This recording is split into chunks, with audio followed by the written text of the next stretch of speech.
జోగులాంబ గద్వాల జిల్లా ధరూర్ మండల కేంద్రంలో నిర్వహించిన భూభారతి రెవెన్యూ అవగాహన సదస్సులో రసాబస జరిగింది. ధరూర్ మండల కేంద్రంలో నిర్వహించిన అవగాహన సదస్సుకు రాష్ట్ర రెవెన్యూ శాఖ మంత్రి పొంగులేటి శ్రీనివాసరెడ్డి, నాగర్ కర్నూలు ఎంపీ మల్లు రవి, గద్వాల ఎమ్మెల్యే బండ్ల కృష్ణమోహన్ రెడ్డి తదితరులు హాజరయ్యారు.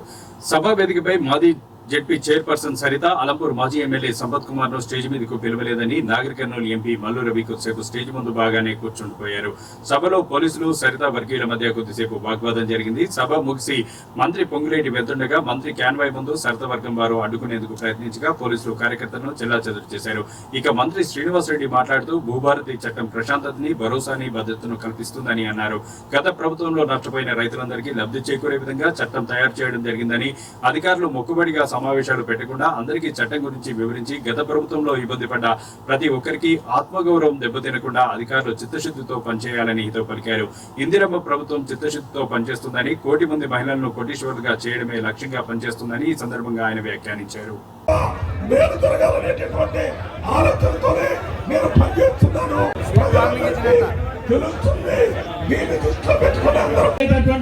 పంట వేయడమే కాదు, పంట మీద హక్కులే కాదు, అంటే మన గౌరవనీయులు రెవెన్యూ శాఖ హక్కులు కల్పించాలి. వాటికి సంబంధించి ఎవరు దేనికి భూస్వామి అని చెప్పి ఆ రోజు నుంచే లేకుండా, కానీ ఇప్పుడు మనకి భూభారతిలో దానికి కూడా ప్రొవిజన్ తీసుకురావడం జరిగింది.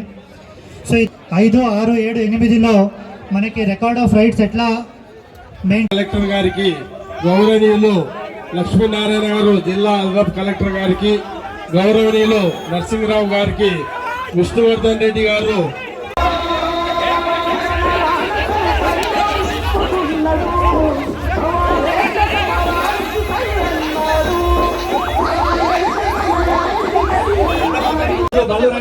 వేదికను అలంకరించాల్సిందిగా కోరుతున్నాం. మరి మిగతా మిత్రులందరినీ కార్యక్రమాన్ని సహకరించాల్సిందిగా కోరుతున్నాం. అందరూ కూడా నిశ్శబ్దంగా కొంతసేపు ఈ కార్యలో రెవెన్యూ శాఖను పునరుజ్జీవం చేయడంలో ప్రతి ఒక్క పాఠశాలని కూడా టెంపరీ భూగా తర్వాత పర్మనెంట్ భూగా ఇవ్వడం జరుగుతుంది. అగ్రికల్చర్ ల్యాండ్ ఈ యాక్ట్ వచ్చిన తర్వాత 1 ఇయర్ వరకు ROలు ఎలాంటి ప్రాబ్లం ఉన్నా కూడా దానిని కలెక్టర్ గారికి, RDO గారికి అప్లై చేసుకోవచ్చు. ఇమీడియట్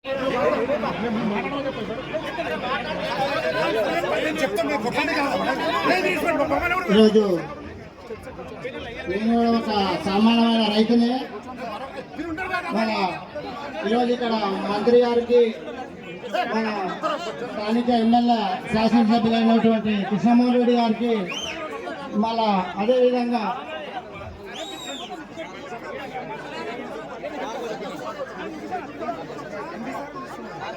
ధరణి డిస్పోజల్లో, భూభారతి డిస్పోజల్లో కూడా 7th పొజిషన్లో ఉంది సార్.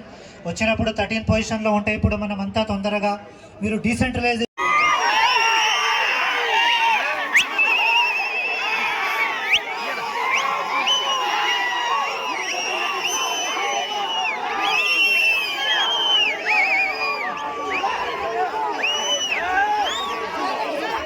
ఈ కార్యక్రమం గురించి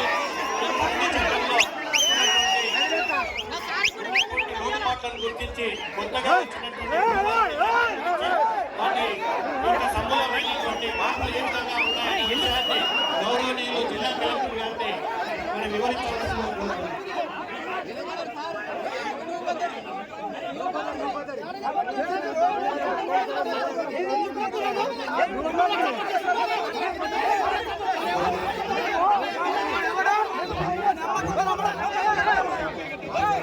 శాశ్వతం. ప్రజలకు ఏం మేలు చేస్తే, ఏ ప్రాజెక్ట్ వస్తే మేలవుతుంది, ప్రజల సమస్యలు తీరుస్తాయి. మన ప్రజల సమస్యలు తీరడానికి మనం ఏ వంతు ప్రయత్నం చేయాలనేది ముఖ్యం. మనం దయచేసి అర్థం చేసుకొని గౌరవ మంత్రివర్యులండి కానీ గౌరవ ఎంపీ గారు కూడా మన వేదిక పైకి వచ్చి మన వేదిక మీద మన ప్రభుత్వ కార్యక్రమాలు నిర్వహిస్తున్నాం. ప్రభుత్వ కార్యక్రమాల్లో ప్రజలకి మీ సందేశం ఇవ్వాలి.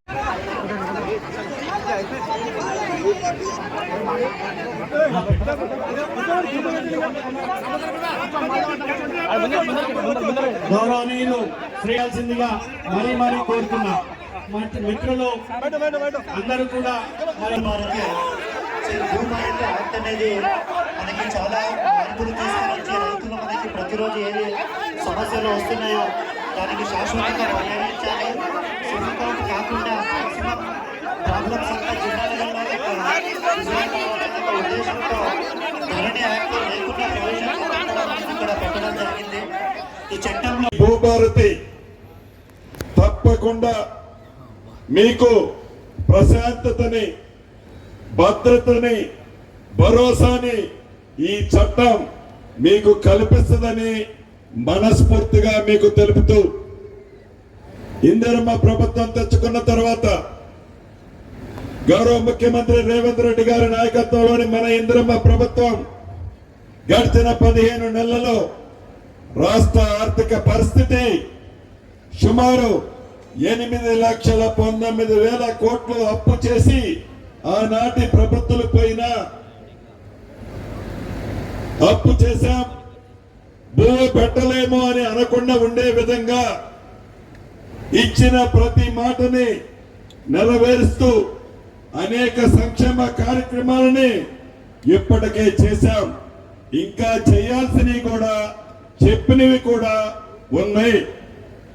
ఇందిరమ్మ మాటలో, ఇందిరమ్మ పార్టీ మాట ప్రకారం ఇచ్చిన ప్రతి మాటని పేదవాడికి చెందే విధంగా, పేదవాడికి అందించే విధంగా, పేదవాడికి భరోసా కల్పించే విధంగా ఇలా ఈ కార్యక్రమం ఆ కార్యక్రమం కాదు, 1 కోటి మంది మహిళల్ని కోటీశ్వరులు చేయాలని మన ఇందిరమ్మ ప్రభుత్వం చిత్తశుద్ధితో పనిచేస్తుంది.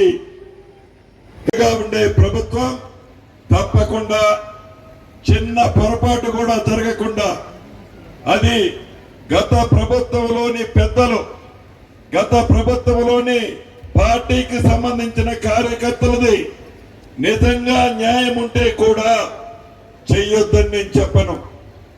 వాళ్ళలాగా తప్పు చెయ్యమని నేను చెప్పను.